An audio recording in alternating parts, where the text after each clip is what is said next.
con el problema de la clase pasada.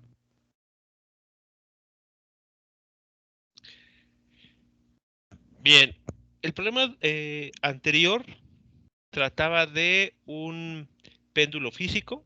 Habíamos pues hecho un análisis al respecto y se había concluido que lo que se iba a analizar se trataba de un péndulo físico formado por una vara de 1 metro de largo y que pues el interés en ese problema era determinar a qué distancia se tenía que hacer que tenía que hacerse un agujero en el cual se colocaría un pasador para hacer girar o rotar, mejor dicho, este objeto, de manera que tuviésemos el periodo más pequeño posible. La clase anterior llegamos al resultado que se muestra ahora en pantalla, donde pues habíamos dejado todo en términos de una cantidad X, o bien si se quería hacer lo propio con una cantidad H, que igualmente está relacionada con esa cantidad X. Bien, entonces, ¿quién quisiera compartir los resultados que obtuvo al respecto, al igual que la gráfica que les pedí que realizaran para analizar el comportamiento en este problema?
Yo compartí la gráfica en el chat.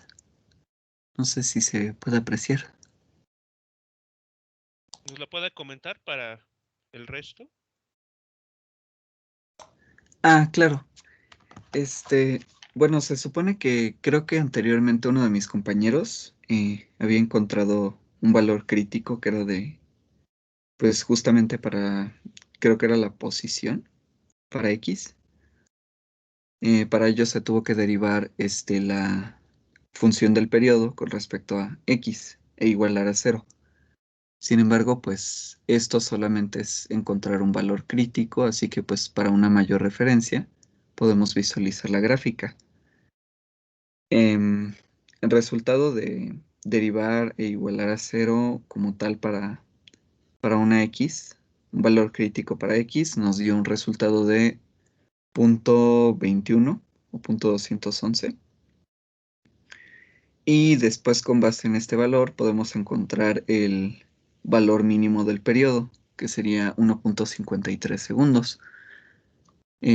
Aquí, como se puede apreciar en la gráfica que está en el chat, justamente tenemos que aproximadamente a 0.211 tendríamos una pendiente igual bueno, una recta tangente a esta curva en ese punto con una pendiente igual a cero.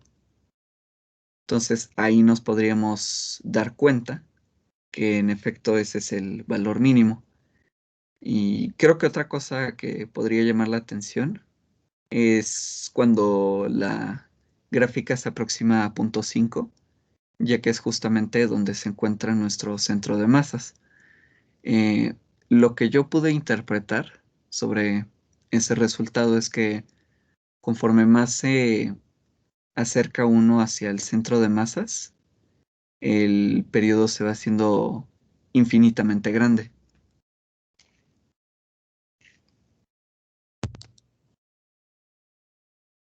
Ok, y entonces, ¿cómo estaría influyendo el límite? Porque aquí podemos tomar esa situación, ¿no? Un límite de X tendiendo a L medios. Es decir, ese tiempo, aquí se está graficando el tiempo versus la distancia X. ¿Y cuál sería la interpretación de ese tiempo muy grande? O sea, analíticamente, si se toma la expresión del periodo que se calculó la clase pasada y se le aplica el límite de X tendiendo a L medios,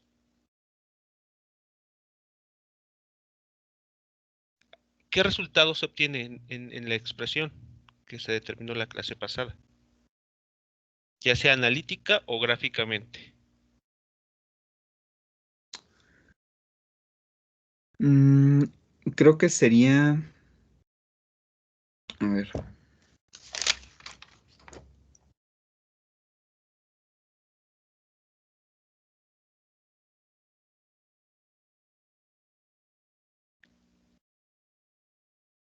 De hecho, de la gráfica se ve el comportamiento. sería como infinito, ¿no? Bueno, sería infinito. Ok, y ese resultado infinito, ¿cómo lo interpretaríamos? Bueno, yo al menos lo interpretaría como que, no sé si es tan literal, pero lo interpretaría como que le tomaría un tiempo infinito completar un ciclo a nuestro objeto en cuestión. Ok, el resultado, si lo leemos de esa manera, se puede entender, claro, de esa forma. Le toma un tiempo infinitamente grande completar un ciclo, sí, un movimiento de ida y vuelta, que si lo vemos en digamos, elaboráramos de manera física, o sea, tomáramos una vara de 1 metro de largo pues, e hiciéramos un agujero justo en su centro y lo pusiéramos ahí como lo muestra en la figura del problema, pues esa vara para nosotros quedaría prácticamente estática. Y la interpretación de eso es que en el sentido de las oscilaciones le está tomando un tiempo infinitamente largo, es decir, va como muy lento, infinitamente lento, realizando desplazamientos angulares muy, muy pequeños, de tal manera que pues le puede tomar toda la existencia completar un ciclo. Es decir, no va a girar. Y la razón es que pues estamos metiéndonos con el centro de masa, ¿no? Es lo que estaría sucediendo en este caso. Preguntas, comentarios, jóvenes, sobre lo mostrado en pantalla, sobre la gráfica de la, del periodo que se encontró en la clase anterior versus esa distancia X a la cual se tiene que hacer el agujero.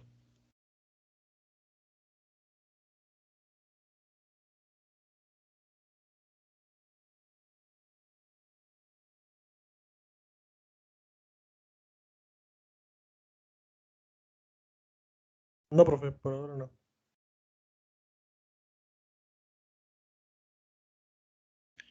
Bien, si analizamos y vemos aquí lo que sucede entre 0.2 y 0.3 centímetros, en efecto podemos notar allí un punto en el que la pendiente de la recta tangente a esta gráfica es 0. Es decir, tenemos el mínimo en este caso. El punto crítico que ustedes pueden encontrar corresponde a un mínimo local en esta función. ¿Ok? Y con este dato, ¿cuál es el periodo más pequeño que se puede tener? Digamos, ustedes, mediante igualar la derivada del periodo respecto a X, obtienen un valor de dijeron algo como 2.21 tal vez, no recuerdo bien el dato, Sí, punto así es. 211, ok, Si quiere le puedo proyectar lo que hice. Ok, y donde conseguí los dos datos. ok, dejo de compartir entonces.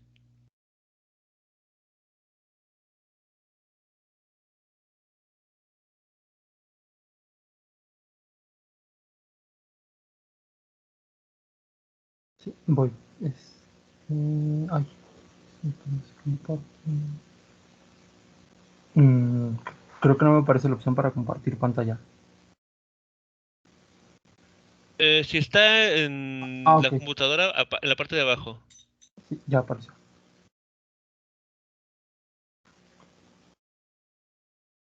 No sé si se vea. Le acabo de tomar foto, más bien lo acabo de volver como a hacer. Ya, sí se Sí, alcanza a distinguir. yo le había dicho que dejar todo como que en términos de L y H. Ajá, Sí, en términos de H, sí, se me facilitó un poco más ok, para hacer esta derivada de DH de 2pi por H sobre G más L cuadrada sobre 12GH. Y esto estaba en raíz cuadrada, este término, entonces W a un medio para facilitar la derivación, un poquito más. Pero para hacerlo un poquito más rápido ahorita, pues la metí a una calculadora de derivadas, pero pues ya estamos aquí, deberíamos saber derivar. Y esto nos da como resultado 1 sobre G menos L cuadrada sobre 12GH cuadrada, de recordando que es igual a acuerdo. 0. Despejando H de esta ecuación, que aquí vemos los pasos, nos debe dar H es igual a L sobre raíz de 12. Ok, Ok, entonces con esto ya tendríamos cuál es la distancia. ¿Cuál era la pregunta? ¿La distancia mínima? el punto en el que se debe hacer el orificio para tener el periodo más pequeño en este sistema. Ok. Ese es el punto. Ese punto, pues se obtiene con esto. Conocemos L y pues raíz de 12 es un valor constante, entonces pues ya hacemos la sustitución de un metro sobre raíz de 12 y esto nos da 0.2886 metros. Ok, Y ahora para el periodo ya teníamos una ecuación, que es esta que está aquí, que es 2pi por raíz cuadrada de h cuadrada más l cuadrada sobre 12 sobre gh. Y teníamos esta expresión que es para la mínima distancia. Entonces esta ecuación la sustituí en esta de acá y nos queda como 2pi por la raíz cuadrada de L sobre raíz de 12 más L cuadrada sobre 12 sobre G por H que lo sustituimos sobre L raíz de 12. Y pues aquí se sustituyen bueno, se reduce un poquito esta ecuación a 2pi por 2 por L sobre 12 sobre G por L sobre raíz de 12. de acuerdo. Y ya todos estos son valores conocidos. Sí, Entonces tuvimos estos valores conocidos y nos da un total de 1.53 segundos, que sería el tiempo mínimo para completar un periodo. ok. Vale, entonces el tiempo sería de 1.53 segundos. Es el tiempo el periodo, perdón, más pequeño que se puede obtener en este problema. Ahora, solamente aquí hay que tener cuidado con los valores que se reportan porque, bueno, H sí es claro que debe de andar como del orden de 0.28 centímetros. Solo que en el problema nos piden X, ¿no? Entonces, esta H que se está encontrando es la distancia que va del centro de la vara al punto donde se va a hacer el orificio. Faltaría hacer una resta, ¿no? Para encontrar el valor que la estudiante está buscando. Es que yo tomé esta H como el valor del orificio al centro, que es el valor que se busca, ¿no? No, de ¿O hecho es se la busca X? la X. La X, ok, Ajá. ok. Sí, nada más Entonces faltaría a sería punto hacer 5. una Ajá. resta. Sí, exacto. O sea, nada más es lo único que falta. O sea, el análisis es correcto, Entonces, Ah, solamente bueno, que el... pero tenemos la ecuación de x es igual a un medio de Ajá, L menos H, ¿no? Se tendría que sustituir exacto, ahí. sí. Y a ver, déjame ver cuánto da. A ver, 0.5 menos 0.211 Ujú, sería exactamente. el resultado correcto. Tienes razón. El resultado digamos, es el resultado que habría que decir al estudiante porque ella está midiendo desde un extremo de la vara a algún punto dentro de la vara. Esa es la distancia que está midiendo ya, a partir de un extremo. Y el dato aquí de H, que está evidentemente relacionado con esa X, nos está midiendo desde el orificio hasta el punto medio de la vara. Está bien, no hay problema. O sea, el valor de H es correcto. Solamente para reportar ya como resultado final es el valor de X. Pero bueno, es solamente una resta. Muy bien, perfecto. Entonces ya tenemos tanto la distancia X como el periodo más pequeño. ¿Dudas, jóvenes, con los resultados de sus compañeros? Muchas gracias. Voy a volver a compartir pantalla.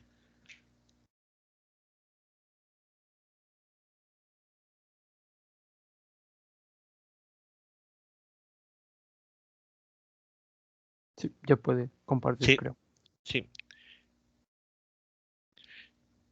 ¿Dudas hasta aquí, jóvenes?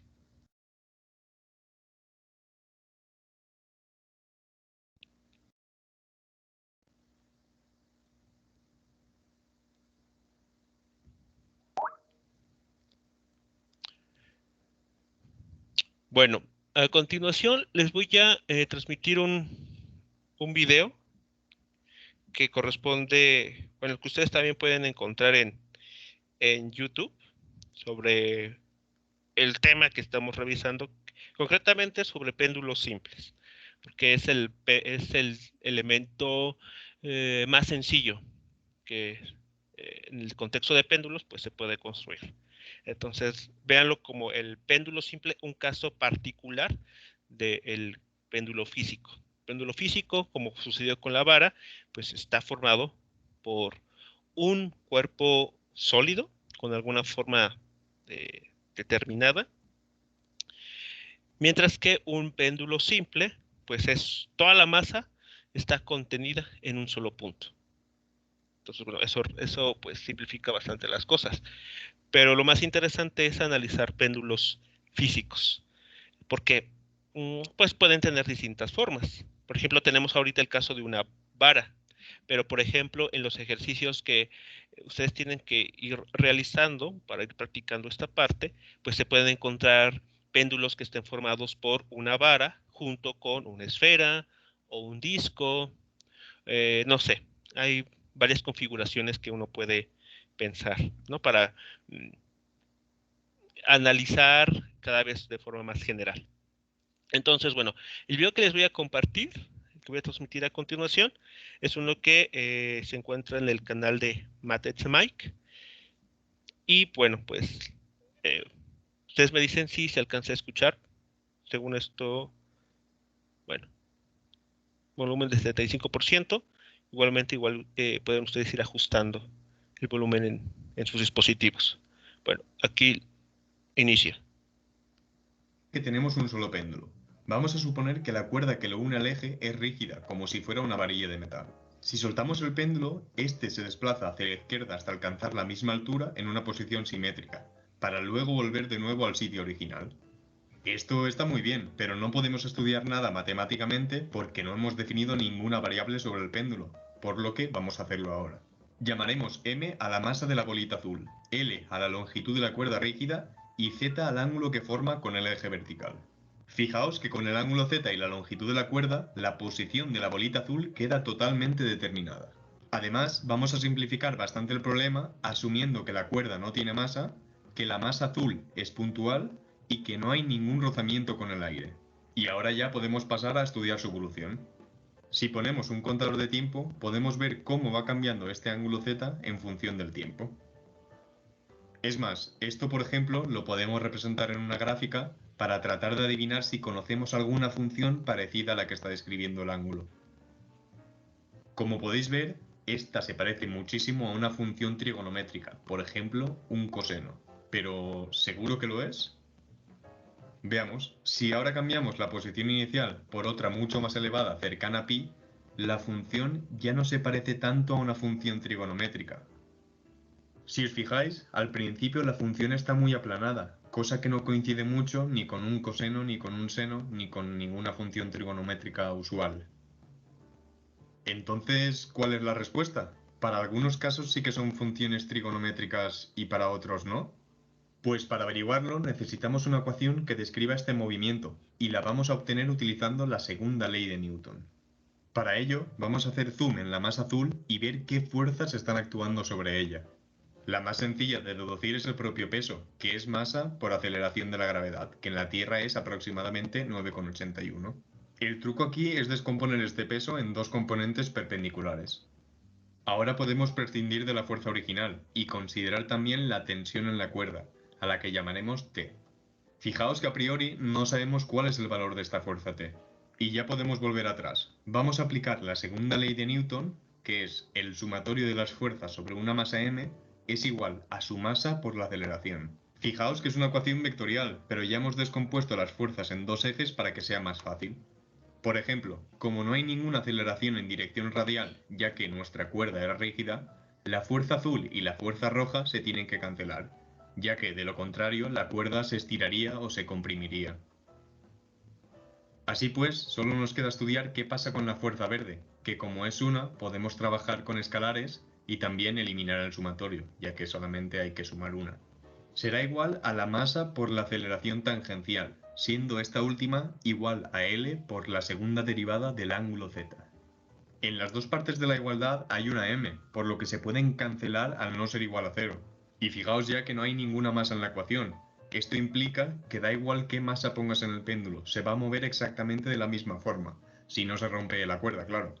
Si ya escribimos esta ecuación de una forma un poco más bonita, nos queda una ecuación diferencial de segundo orden que describe el movimiento del péndulo simple. Trabajar con ecuaciones diferenciales en general es difícil, así que no vamos a resolver ninguna en este vídeo. Solo os mostraré algunas animaciones que salen directamente de resolver numéricamente esta ecuación diferencial. Por si fuera poco, esta ecuación es no lineal, ya que tiene un seno, por lo que es todavía más difícil. Su solución depende de integrales elípticas de primera especie, que os sonará chino, y además os digo yo que son súper complicadas.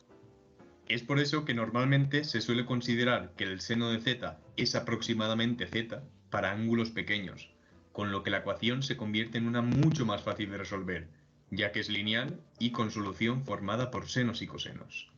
Pero, ¿cuál es la diferencia entre estas dos ecuaciones? Vamos a verlo para varias condiciones iniciales. Por ejemplo, para un ángulo inicial de 0,7 radianes, la bolita naranja es la solución de la ecuación original y la azul la de la aproximación. Como podéis ver, ya se nota la diferencia. La naranja tarda un poquito más en avanzar. Si reducimos el ángulo inicial a 0,2 radianes, las dos soluciones son casi iguales, ya que la ecuación azul es una mejor aproximación cuando el ángulo inicial z es muy pequeño. Si aumentamos ahora el ángulo inicial a pi partido por 2 radianes, que es aproximadamente 1,57, ya podéis ver que la bolita azul ya no se aproxima nada a la naranja. Y bueno, si aumentamos el ángulo inicial todavía más, veis que cada vez aproxima peor. Para ver mejor por qué la ecuación azul no funciona para ángulos que no son tan pequeños, vamos a representar la función seno y la función z en una gráfica de esta forma. Para un z pequeño, por ejemplo como habíamos visto 0,2, las dos funciones son casi iguales, por lo que tiene sentido que las dos soluciones se parezcan mucho. Y como podéis ver, conforme vamos aumentando el ángulo inicial, las dos funciones se separan cada vez más, por lo que los dos péndulos no coinciden en nada. Y ahora otra pregunta, ¿cuál es el periodo de este péndulo? Es decir, ¿cuánto tiempo tarda en volver a su posición inicial? Seguramente en la escuela os hayan enseñado que el periodo es esta ecuación de aquí, pero lo cierto es que es solo válida para oscilaciones pequeñas. Si os fijáis, no depende del ángulo inicial, y esto quiere decir que da igual a qué altura pongas el péndulo, siempre va a tardar lo mismo. Eso no tiene mucho sentido, y la fórmula completa es esta de aquí, que sí que depende de la posición inicial, y se obtiene trabajando con funciones elípticas, como os había dicho. Si solo consideramos el primer término de esta suma, obtenemos la aproximación azul, y esto es cierto solo para ángulos muy pequeños. Que, por cierto, esta fórmula tiene esta forma compacta. Por ejemplo, para el ángulo inicial de 0,7 radianes, que no es ni muy pequeño ni muy grande, nuestra fórmula completa nos dice que el periodo real es aproximadamente 3,27 segundos. Por otro lado, si utilizamos la fórmula de toda la vida, nos sale que el periodo es aproximadamente 3,17 segundos, que se queda un pelín corto. Si el ángulo inicial es muy grande, como la fórmula que os enseñaron en el colegio no dependía de la posición inicial, nos sigue dando que el periodo debería ser 3,17 segundos. Pero como podéis ver no tiene ningún sentido, ya que era solo válida para ángulos pequeños. Con la fórmula completa que hemos visto antes para el periodo, se obtienen más o menos 15,8 segundos, que es un valor mucho más válido. Y ahora vamos a estudiar una última cosa para que todavía se acerque más a la realidad. Podemos introducir rozamiento con el aire. Para ello, Bueno, ya lo del rozamiento con el aire es tema para otra parte, que veremos más adelante. Pero bueno, al menos lo que les he mostrado con la ayuda de este video es el comportamiento que se tiene cuando consideramos ángulos pequeños. Esta es una aproximación, como habíamos mencionado la clase pasada. Pero aquí, bueno, con la ayuda de este video, pues se puede ver qué pasa cuando el movimiento de un péndulo, en particular un péndulo simple, pues es tal que no salimos de este rango de ángulos pequeños. Nos vamos a ángulos más grandes y vemos que ahí el comportamiento no es el que habíamos visto, por ejemplo, también para el sistema bloque resort, es decir, un comportamiento en forma de un coseno o una forma seno. Sino ya es un poco más complicado. Y bueno, analíticamente resolverlo, pues no es cosa fácil. De hecho, no se puede resolver el problema. Déjenme ponerlo aquí. La ecuación diferencial que está a la izquierda en la pantalla no se puede resolver por los métodos usuales, convencionales, sino se tiene que utilizar otra herramienta que igualmente no lleva a una solución analítica. Es decir, no hay una función que pueda ser combinación de senos y cosenos o alguna cuadrática o alguna función que ustedes conozcan, tal que sea solución de esta ecuación diferencial. Entonces ya se tiene que utilizar métodos numéricos para resolver este tipo de problema. Pero bueno, como ven, para ángulos pequeños, la aproximación que se está usando, pues se ajusta perfectamente. Digamos que su rango de validez, aunque es pequeño, sí describe lo que sucede con péndulos bajo ese criterio. Bien, ¿dudas hasta aquí, jóvenes, con la información mostrada en este video? ¿Una observación, algún comentario? Me quedé pensando un poco en qué son exactamente las integrales elípticas. Ok, las integrales elípticas son, voy a mostrarles aquí. Déjenme.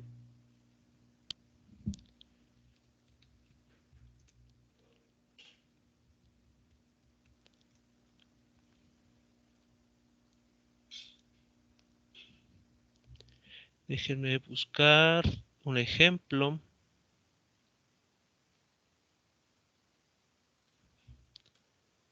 A ver, cambio de pantalla.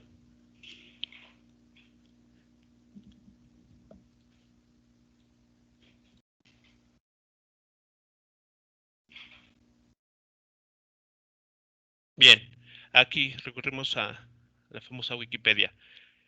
Las integrales elípticas son este tipo de expresiones.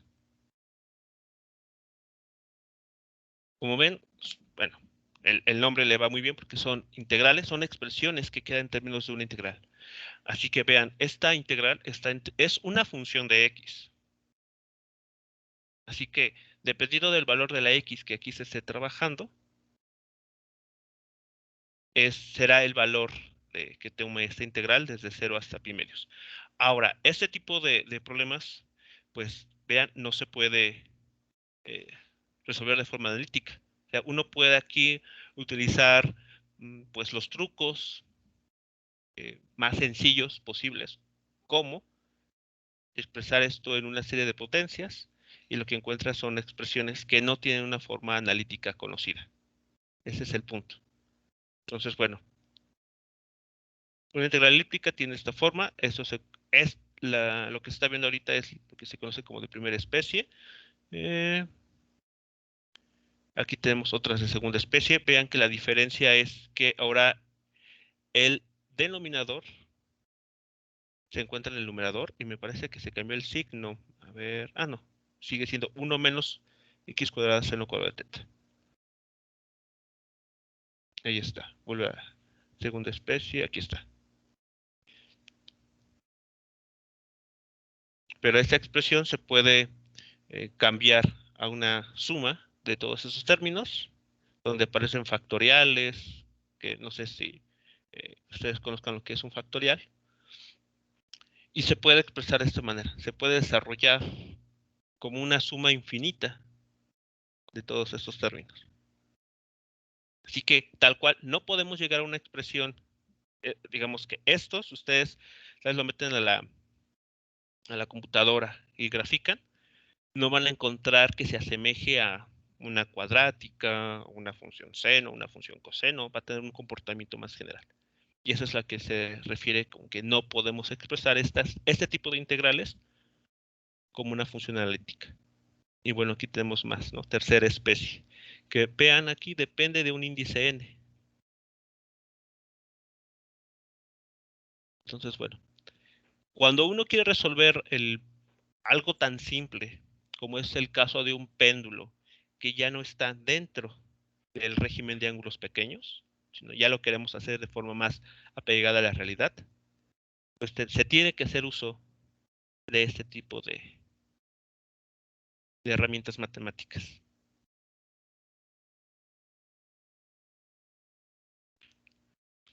Y entonces, bueno, eso evidentemente escapa del alcance de este curso.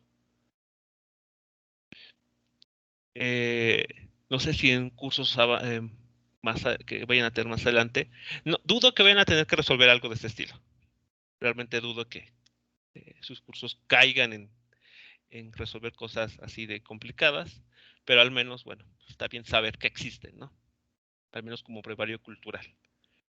Y el por qué también vamos a preferir en este curso usar la aproximación de ángulos pequeños, porque pues facilita las cosas. Es más sencillo analizar una función de la cual conocemos muchas de sus propiedades, como son las funciones trigonométricas, que analizar otro tipo de funciones de las cuales, pues, seguramente con los cursos que han llevado, pues, analizarlos costaría un poco más de trabajo. No sé si esto ya resuelve la pregunta, la inquietud con las integrales elípticas. Sí, profe, gracias. ¿Sí, nada? Bien. No sé si queda alguna otra pregunta por ahí pendiente. Bueno, yo supongo que, bueno, quiero suponer que no vamos a ocupar péndulos con ángulos iniciales demasiado grandes. Es O va a haber correcto. algún caso donde sí. Ok. No, Si era mi no. duda porque estaba espantado, dije, caray, ¿cómo le vamos a hacer? No. Todo, digamos, el curso se está, aunque como ven, un péndulo cuyas condiciones iniciales sean, por ejemplo, ángulos cercanos a pi, sigue siendo un sistema oscilante. La forma de describir o de modelar matemáticamente ese tipo de sistema, pues requiere este tipo de herramienta matemática, las integrales elípticas, que como ya mencionaba, pues salen totalmente del enfoque y de las herramientas matemáticas que ustedes tienen. Entonces, pues no hay que preocuparnos en esa parte. Digo, como brevario cultural, está bien que conozcan que, así como por ejemplo en mecánica de la partícula, se resolvía ustedes resolvían la segunda ley de Newton para ciertos problemas, con la herramienta de las ecuaciones diferenciales, pues ya se abre un panorama más grande, porque el tener ecuaciones diferenciales ya pueden resolver más problemas. Algo similar estaría sucediendo aquí. Nosotros pues vamos a resolver únicamente problemas que caigan dentro de esa aproximación de ángulos pequeños por la facilidad que tienen.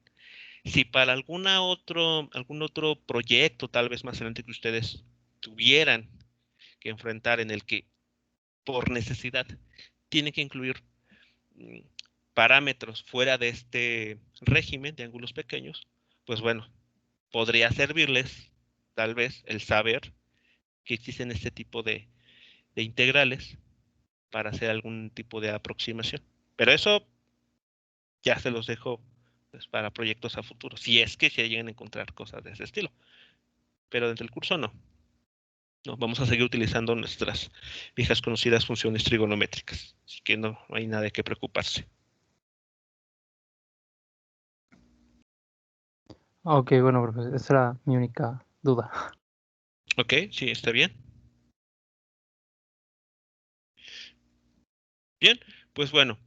Es importante que ustedes vayan echándole un vistazo a los ejercicios que tienen que ver con péndulos y sobre todo con este sistema de bloque resorte, para que pues, vayan practicando, se vayan familiarizando también con los tipos de problemas que se pueden encontrar.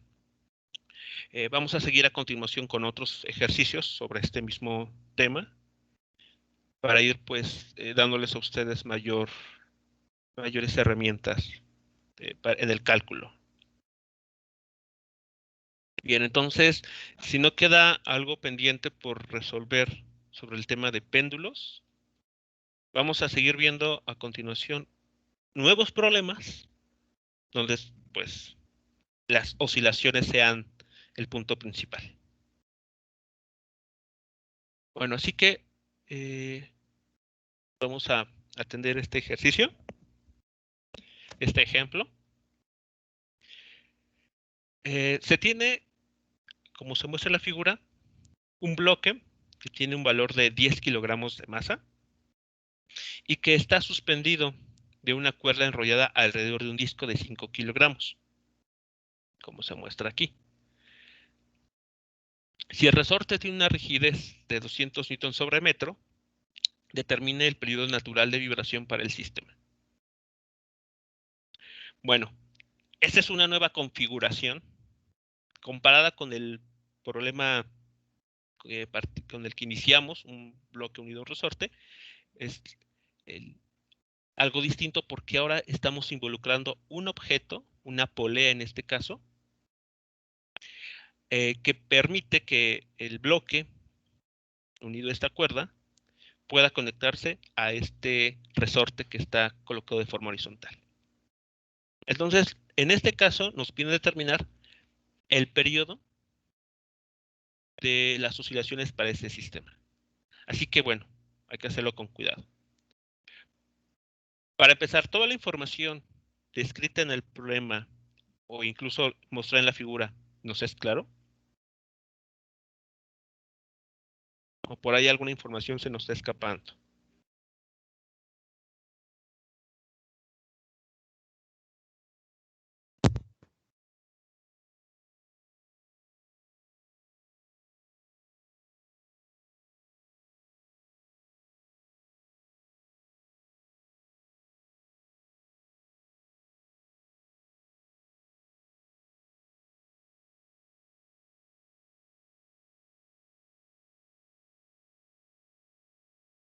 Pues parece que sí está un poco claro, pero me confunde qué hacer. Ok, bueno. Creo que así todos empezamos con cómo le hago. Digamos, mientras que la información de un problema sea clara, sepamos a qué se refiere cada cosa, pues ya nos preocuparemos únicamente en ver el cómo lo resolvemos, más el qué me está diciendo el problema. Ok, entonces, este sistema es parecido a un sistema que está conformado por un resorte y un bloque. al sistema que vimos en algún momento también como este resorte vertical con un bloque y después este bloque se ponía a oscilar, ¿no? Alrededor de un punto ahí de equilibrio. La diferencia es que para mantener a ese resorte de forma horizontal, se auxilia uno de una polea de este disco para, lo único que hace esto es cambiar la dirección en la que actúan las fuerzas. Aquí sobre el bloque, evidentemente hay una fuerza de tensión que apunta hacia arriba, es la que los está sosteniendo. Pero a su vez, con la ayuda de la polea, esta fuerza de tensión cambia de estar vertical a estar horizontal.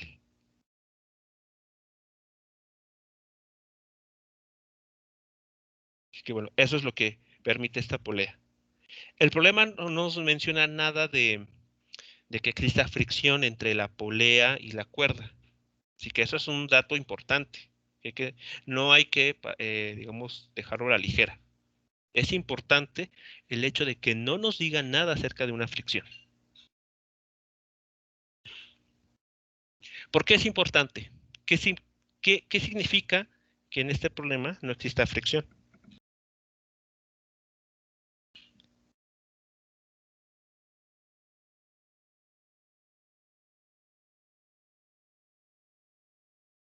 Que la polea va, bueno, la energía de la polea se va a conservar, ¿no? La cuerda va a ir y regresar Ok, con el no bloque. ajá.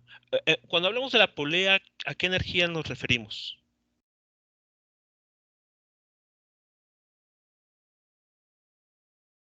Cuando nos Es referimos la cinética. ok, la polea va a tener una energía cinética.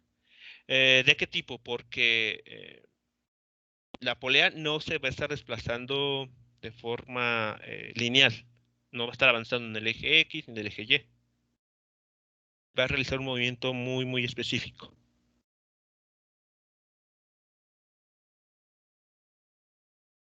Digamos que esta idea de la energía asociada a la polea está bien. Solo hay que identificar qué tipo de energía es.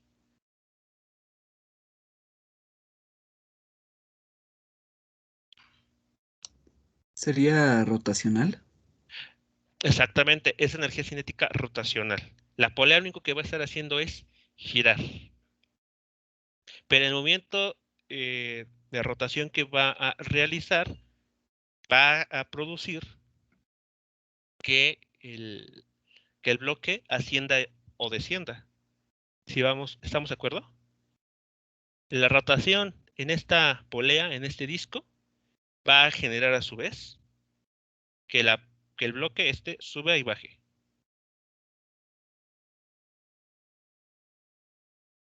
Pero a su vez, ¿qué va a pasar con el resorte?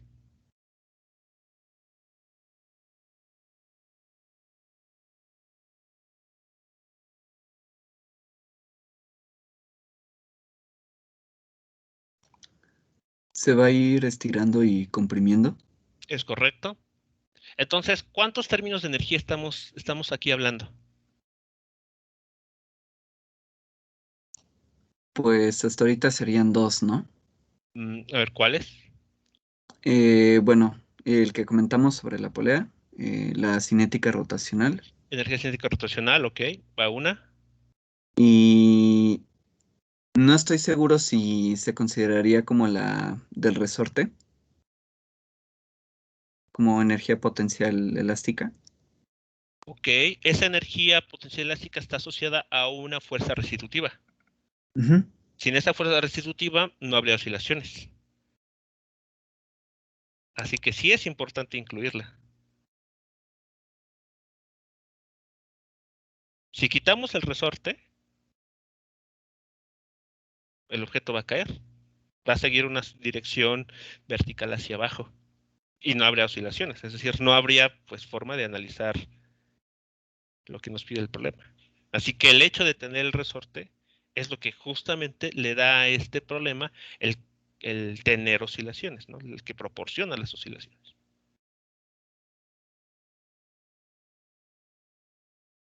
Bien, van dos términos. ¿Alguno más que puedan ustedes identificar?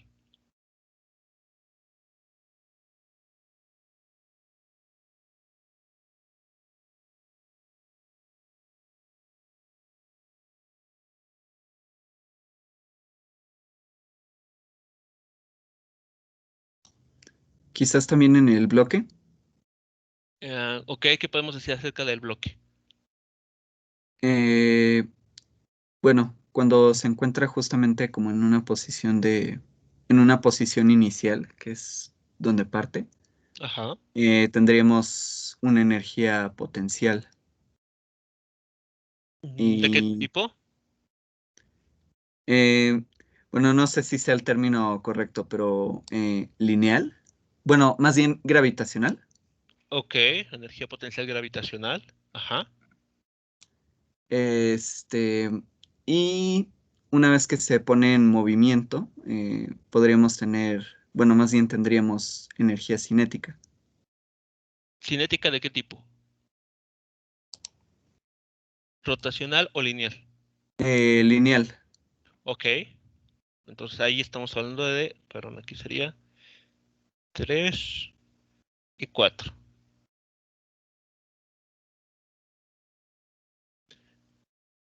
Son 4 términos de energía los que están presentes, lo que sus compañeros han comentado. 4 elementos, 4 términos.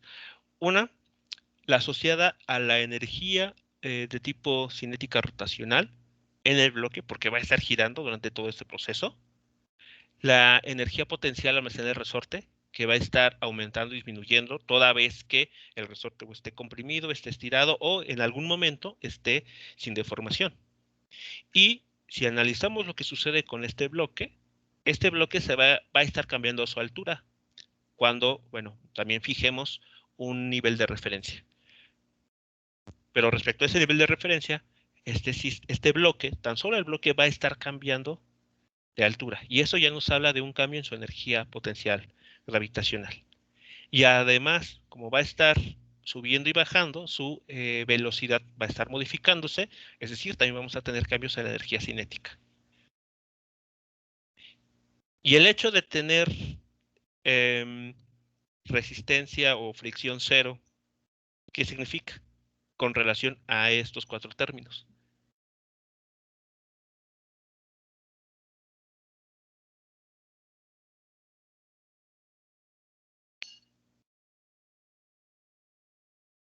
¿Qué pasa con la suma de todos ellos?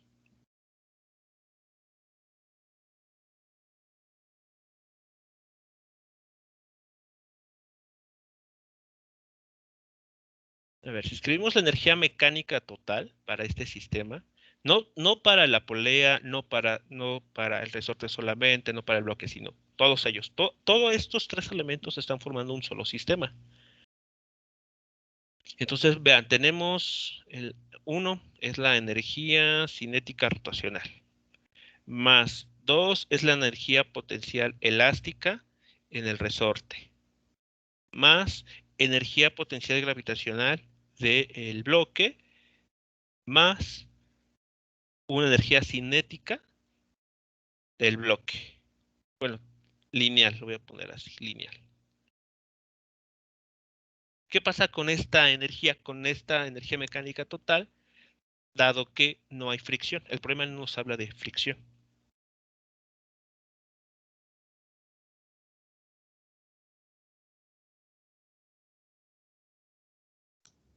Pues no habría pérdidas, así que se conservaría. Es correcto. La energía mecánica en este sistema se va a conservar. De manera individual, cada uno de estos términos de energía va a cambiar. De manera individual. Pero la suma de todos ellos, si las graficáramos, nos darían una cantidad constante, sin importar en qué instante de tiempo estemos evaluando, porque esta energía mecánica se está conservando. ¿Sí queda claro? ¿Sí vamos bien con esta idea?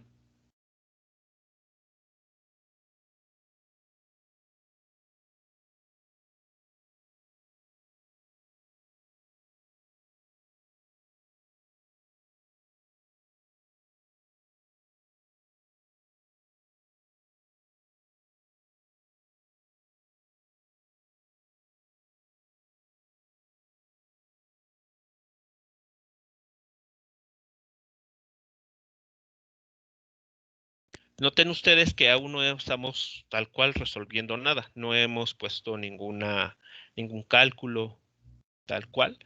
Lo único que estamos haciendo por el momento es analizar, a ver, toda esta información que me están proporcionando, ¿qué significa? Y se ha llevado algo, y realmente eso es lo importante, se ha podido traducir esta información que nos sugiere la figura y el problema en sí a una ecuación física, que pues si la sabemos utilizar inteligentemente, nos va a conducir a la respuesta.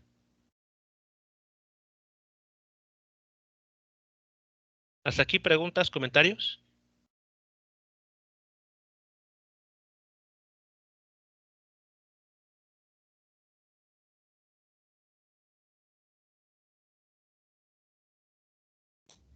Por mi parte, todo bien. Ok, ¿y el resto? Bueno, ahora, ¿qué recuerdan de este problema? De un resorte colocado de forma vertical al que se le coloca un bloque. A ver, ¿qué habíamos comentado con lo que hay que tener cuidado en ese tipo de configuración?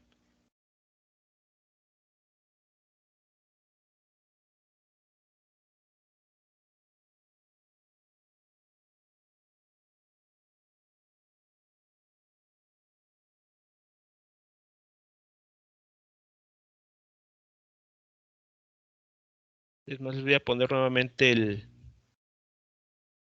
la animación para que recuerden qué cosas tenemos que tomar en cuenta.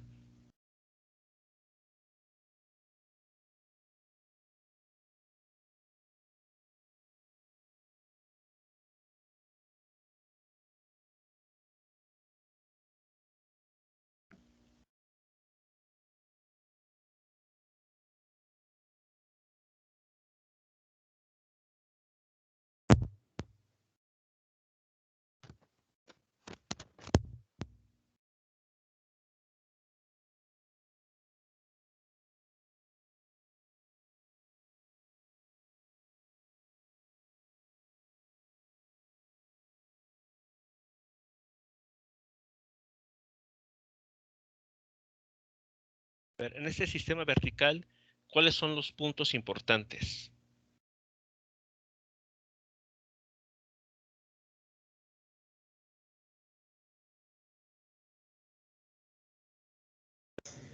El punto de equilibrio.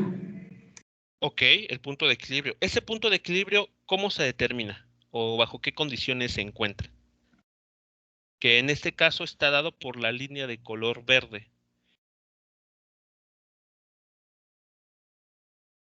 Que es esta línea. Estoy señalando ahora con el cursor.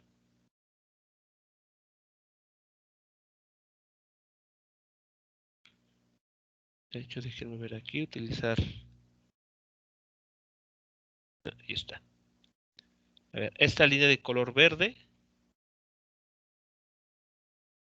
¿cómo se encuentra?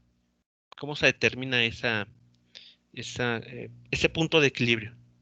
¿Recuerdan qué debe de cumplir esa posición de equilibrio?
¿Sería que la energía potencial y la energía cinética están en equilibrio?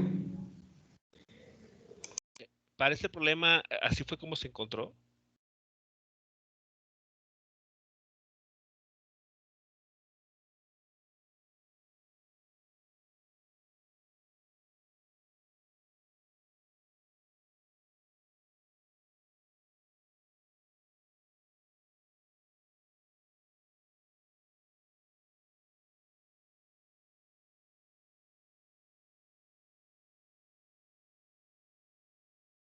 Iniciamos con el resorte de su estado natural. Ahí está una línea punteada de color azul.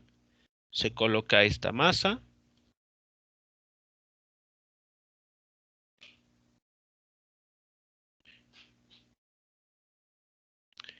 Ajustamos todo esto de manera que partamos de una situación en la que este está en reposo, pero eso no significa que el resorte no esté deformado, de hecho lo está.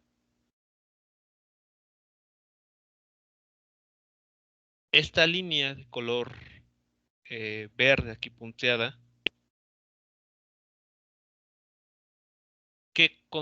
¿bajo qué condición se está encontrando? ¿Cómo se está determinando esa distancia?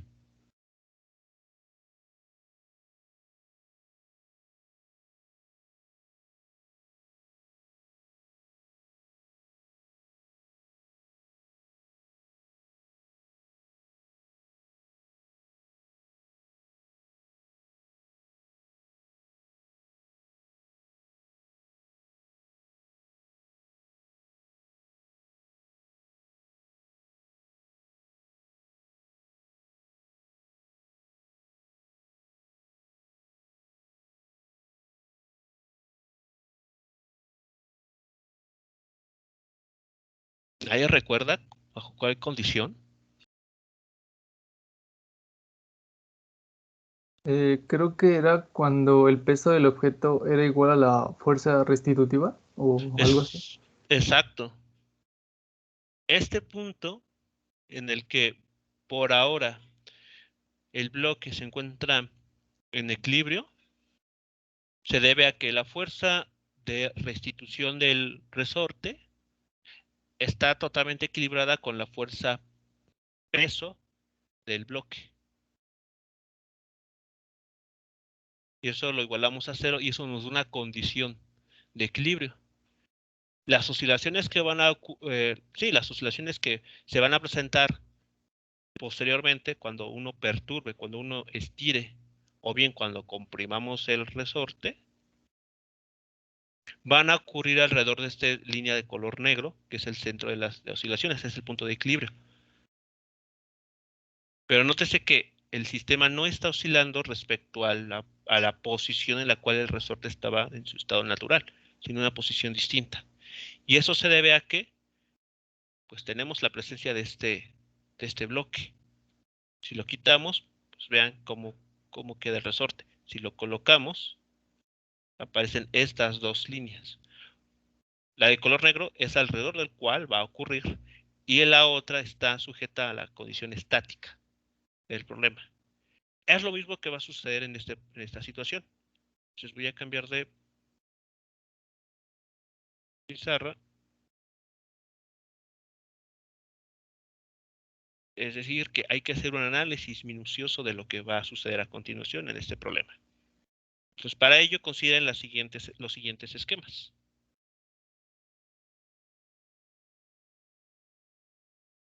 Nótese lo que está sucediendo aquí. Vamos a iniciar con el resorte sin deformación, al cual se le ata una cuerda que se hace pasar por este disco y después el extremo libre de la cuerda se muestra aquí. Entonces, recuerden esto, en esta situación A, en la figura de la izquierda, el resorte está en su estado natural. Después se coloca un bloque, el bloque que nos están mencionando en el problema. Este bloque va a estirar al resorte. Se ata, se tensa la cuerda. Aquí hay una fuerza que está tirando hacia abajo. Pero como todo esto está conectado, esta fuerza también va a estar actuando sobre el resorte y lo va a estirar. Una distancia que vamos a llamar D.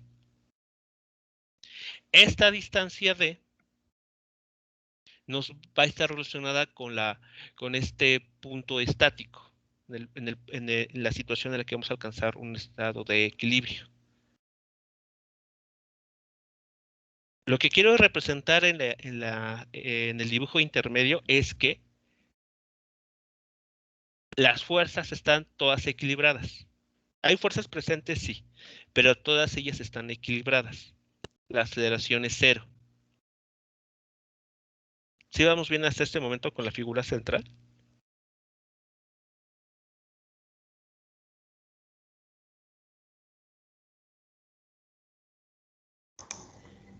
Sí, prof. Ok. Después, en la tercera escena, en la figura de la derecha, estamos ilustrando ya la situación que va a dar lugar a las oscilaciones. Es decir, cuando al bloque lo hacemos descender una distancia arbitraria y se suelta. Y entonces ya vamos a tener las oscilaciones a partir de este escenario, de la escena de la derecha. Pero nótense que esas oscilaciones no van a realizarse respecto a esta línea punteada de color blanco, sino alrededor de otro punto, un punto que se encuentra aquí abajo. Entonces, alrededor de este punto vamos a tener las oscilaciones.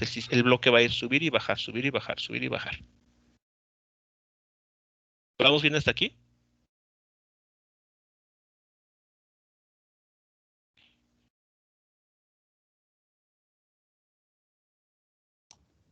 Sí, Ok. Ahora, el punto importante aquí es que este sistema, a pesar de que, nótese, estamos hablando de una condición de equilibrio estático, no se asemeja mucho a este sistema, ¿no? De la animación, el resorte vertical y el bloque colgando de él. ¿Por qué? Porque en esta situación hay un tercer elemento a tomar en cuenta, que es justamente este disco.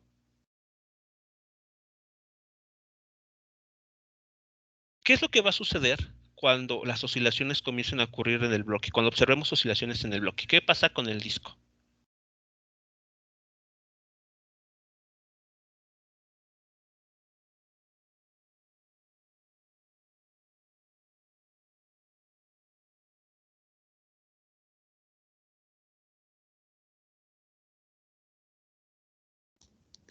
empezaría a girar. Empezaría a girar, ok. ¿Y esos giros a qué se deben?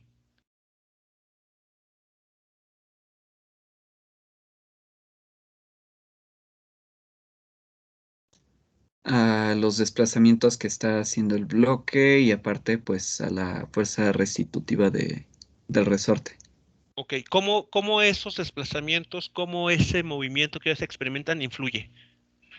O sea, ¿qué es lo que esos movimientos estarían provocando sobre, digamos, a ver, va a haber una rotación, sí. De hecho, este disco pues va a estar moviéndose de esta manera y después de esta otra. Alrededor de su punto central, alrededor de este eje. No sé si todos lo notan, que ese es el movimiento que va a experimentar este disco. Va a girar en un cierto instante de tiempo, va a estar girando en forma antihoraria y después va a girar de forma horaria. Después de forma antihoraria y después nuevamente de forma horaria. Y así va a estar moviéndose. Pero esta rotación, ¿cómo estaría relacionada con lo que está sucediendo con el resorte y lo que está sucediendo con el bloque? Es decir, esa aceleración que observemos, ¿de qué va a depender? La aceleración en el disco, claro. Una aceleración angular. ¿De qué va a depender?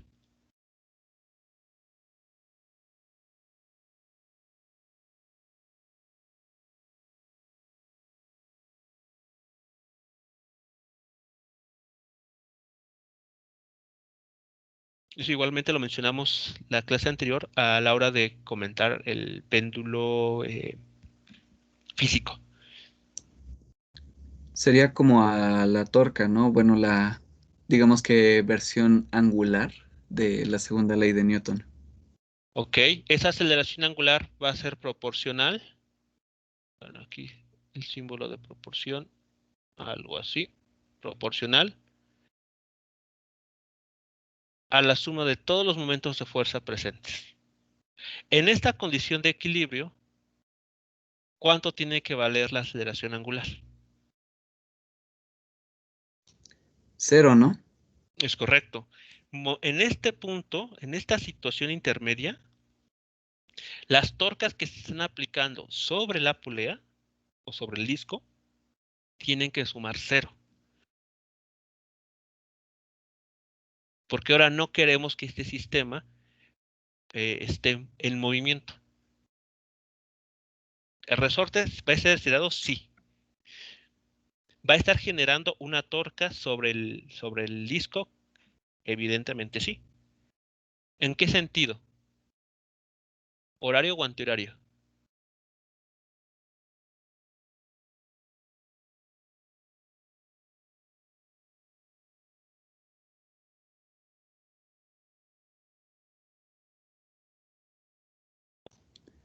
Pues cuando sea por parte del bloque tendría que ser antihorario. Ok. Entonces, ¿qué fuerza está aplicando el bloque? De forma tal que produce una torca antihoraria. Sería el peso, ¿no? Ok. Entonces tenemos una torca debida al peso del bloque. Y esta va a estar actuando en este punto de forma antihoraria. ¿Qué pasa con relación al resorte? Pues estaría actuando la fuerza restitutiva. ¿En qué dirección? Bueno, la torca sería en sentido horario. Muy bien. La torca, debido a esta fuerza, va a tener una dirección horaria.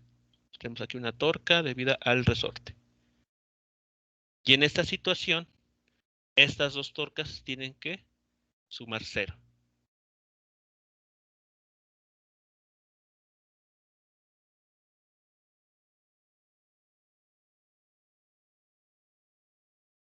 ¿Preguntas a ti, jóvenes?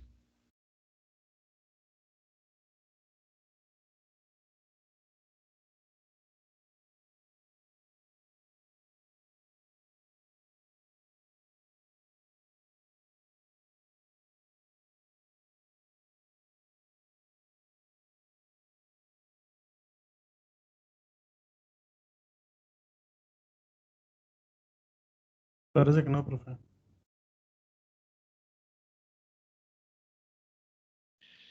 Muy bien. ¿Cuál va a ser la forma de cada una de esas dos torcas? En términos de los datos conocidos o que nos proporciona el problema, ¿cuál será la expresión para la torca generada por el peso de nuestro bloque? ¿Y cuál es para la torca o momento de fuerza generado por el resorte que está deformado?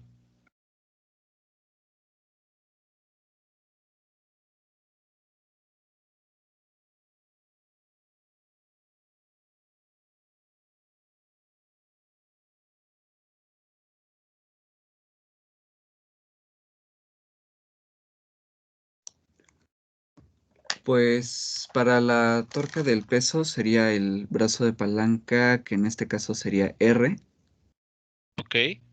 por el peso. Mg por R. Ajá. ¿Y para el otro momento de fuerza?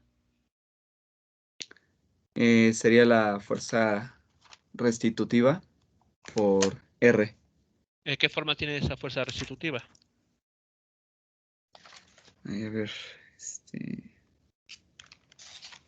Utilizando los datos que nos da el problema y creo que nos da información. Que igualmente no vamos a utilizar de forma numérica, pero al menos sí tiene que hacer alusión a los datos del problema. A ver, esta fuerza restitutiva, ¿qué forma va a tener?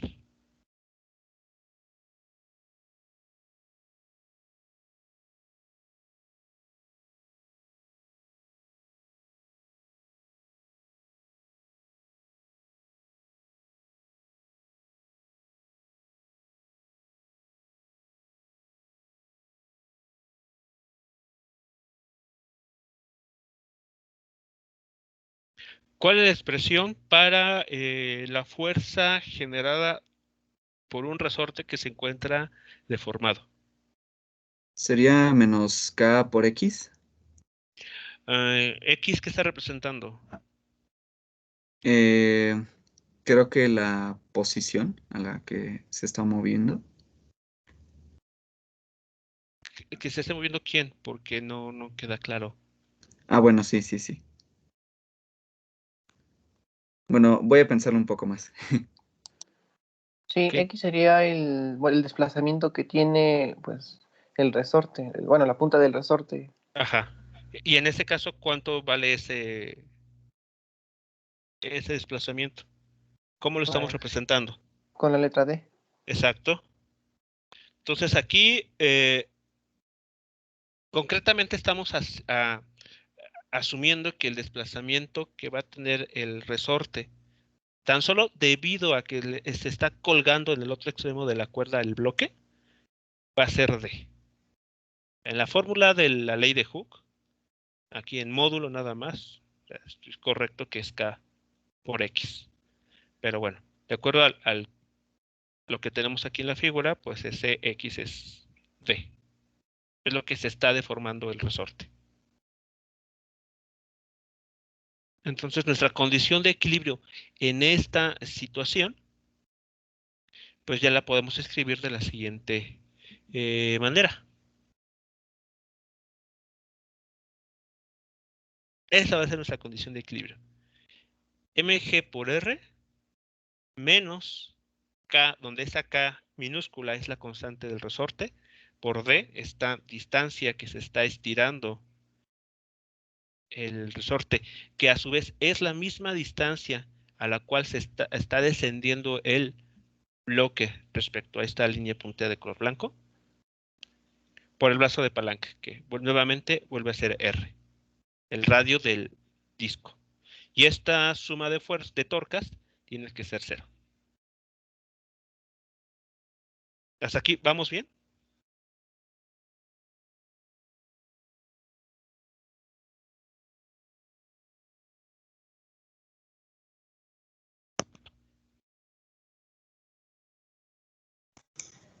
Sí, profe. Bueno, pues ahora ya estamos, todo esto, lo que hemos hecho es simplemente un preparativo para ya realizar el cálculo que se tiene que ejecutar. O sea, hemos analizado lo más que se puede el sistema. Y es algo que ustedes también es recomendable que hagan antes de resolver un problema. Analícenlo todos los puntos, todas las perspectivas que se pueden encontrar para extraer toda la información que se pueda. Entonces, bueno, eso es lo que hemos hecho. Hemos analizado todo el dibujo, hemos tomado en cuenta qué es lo que va a suceder para que se presenten las oscilaciones y demás. Ahora sí, vamos a ponernos en marcha para encontrar lo que nos está pidiendo el problema. Ahora entonces, vamos a regresarnos a un detalle importante que se abordó hace ya varios minutos, que era, como no hay fricción en este sistema, la energía mecánica total se va a conservar. ¿Y esto cómo lo podemos representar? ¿Cómo podemos de manera matemática decir que esa energía se va a conservar o que se conserva?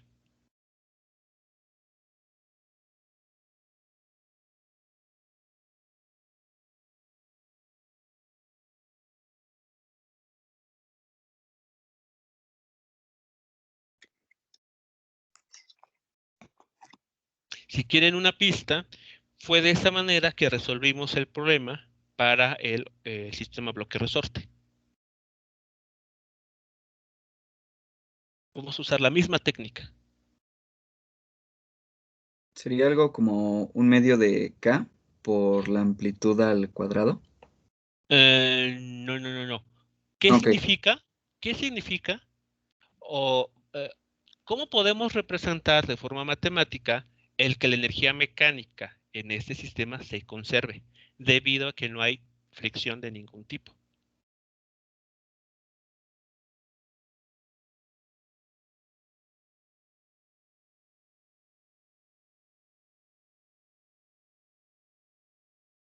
¿Sería que la derivada de la energía mecánica es igual a es igual a cero?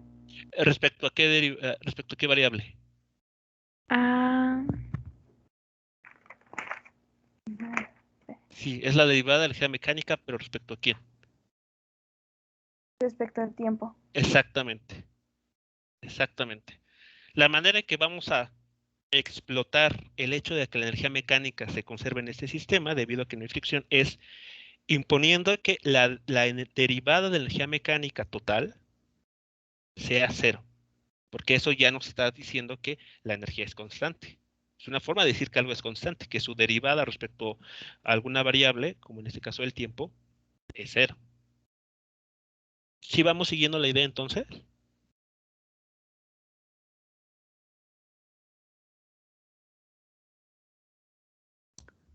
Sí, profe. Sí, ok. Entonces, vamos a escribir primero qué forma va a tener nuestra energía mecánica, y va a ser esta. La energía mecánica va a ser la suma de la energía cinética en el sistema más energía potencial.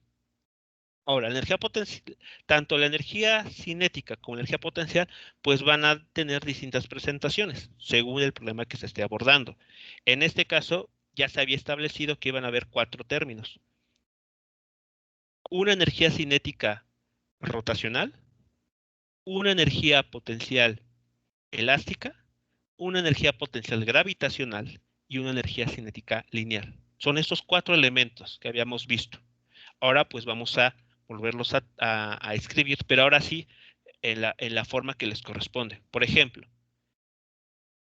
un medio de la masa por velocidad al cuadrado.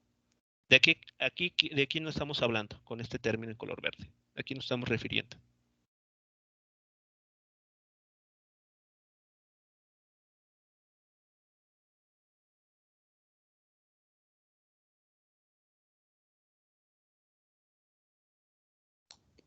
A la energía cinética lineal, ¿no?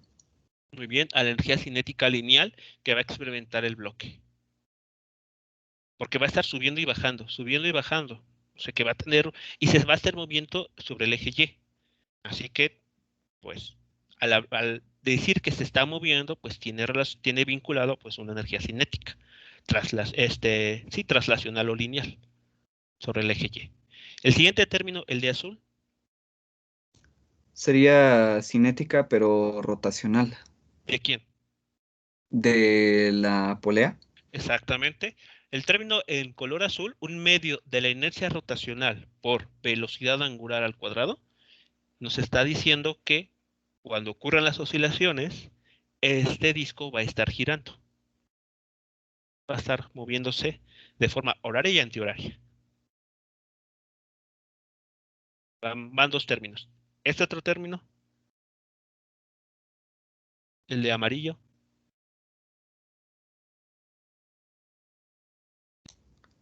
Sería la energía cinética de...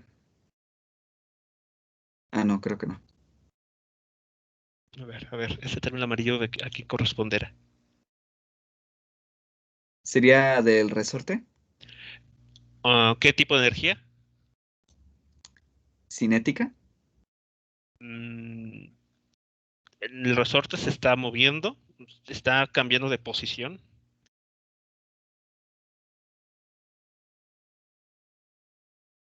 Bueno, más bien la punta del resorte.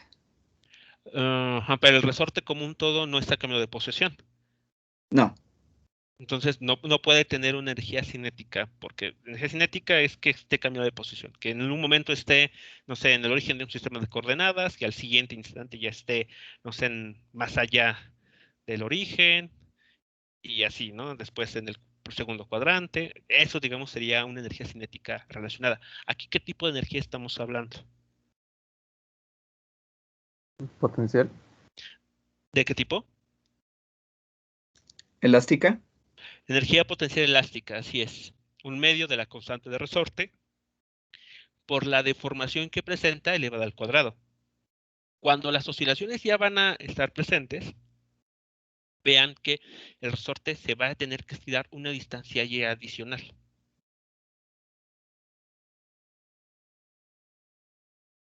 ¿Sí es claro para todos? Una distancia y que uno va a, como agente externo, va a tener que implementar. Es como en la animación. Regreso a la animación.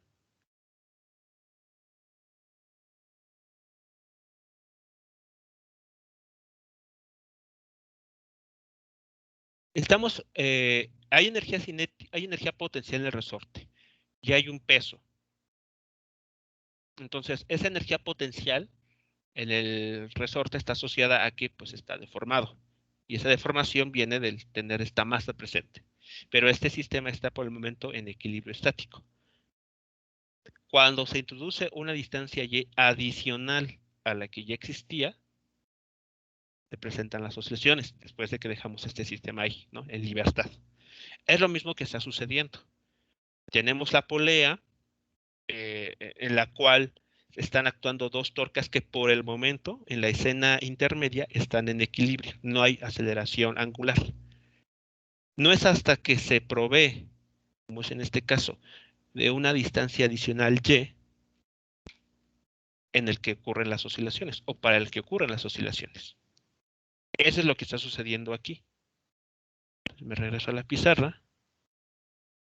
Entonces, esta distancia y que aquí aparece es la que es el desplazamiento extra que nosotros introducimos y que si dejamos esto libremente, soltamos, digamos, este bloque va a empezar a subir y bajar, lo que va a producir que este disco comience a moverse de forma horaria y antihoraria y en el resorte pues va a comprimirse y estirarse, comprimirse y estirarse. Entonces, en este caso, el resorte pues va a estar deformado por esta cantidad de más y. ¿Y vamos bien hasta aquí?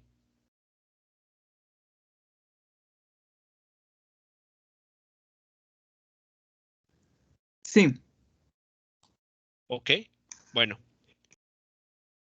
¿Y el último término de qué nos está hablando? El término en color blanco. sería del bloque. Ajá, ¿y qué tipo de energía? Sería potencial gravitacional. Potencial gravitacional, es correcto. Estamos considerando implícitamente que estamos eligiendo este nivel como el Y0, las alturas 0. Entonces, si el bloque se desplaza una cierta cantidad Y hacia abajo, por esa razón tenemos un menos. Esta sería la energía potencial asociada a esa nueva configuración. ¿Se van siguiendo aquí?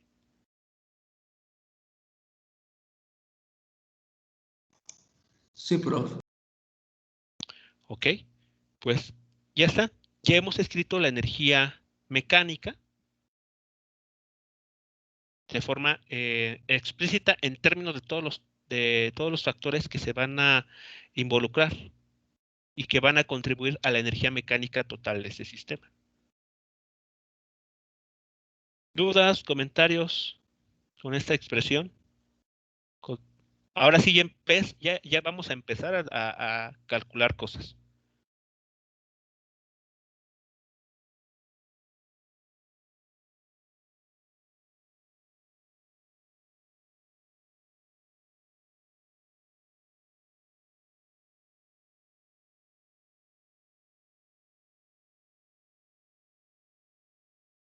Desde aquí, observaciones que se tengan.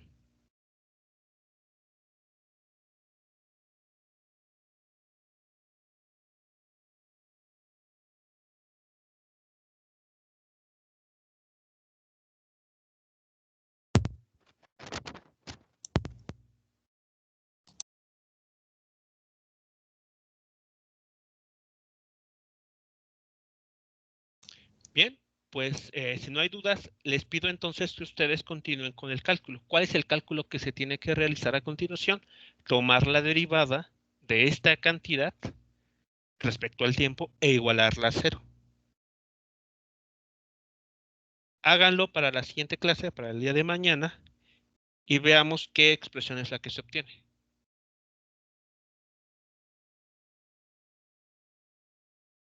Recuerden, vamos a tratar de seguir los mismos pasos que implementamos para el sistema bloque-resorte. Construimos la energía mecánica, tomamos la derivada de la energía respecto al tiempo e igualamos a 0. Y al momento de ir desarrollando, llegamos a una ecuación diferencial en la cual pudimos identificar cuánto vale la frecuencia. Esa es la misma idea aquí. Tenemos ya una expresión para la energía mecánica. Entonces, lo siguiente es encontrar su derivada respecto al tiempo, igualarla a 0 y ver si eso nos lleva a tener una ecuación diferencial. Entonces, les pido que ustedes encuentren la derivada de esta expresión respecto al tiempo e igualenla a 0 y vean qué más pueden hacer, qué más pasos extras pueden hacer. La idea es tratar de llegar a una ecuación diferencial.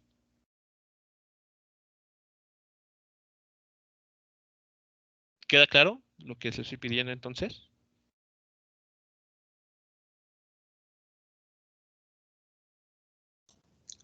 Sí, profe. Ok. Bien, pues entonces hay un poco de tarea para el día de mañana y bueno, pues lo revisamos el día de mañana. Vale, pues terminamos la sesión de este día. Escuchamos la siguiente sesión.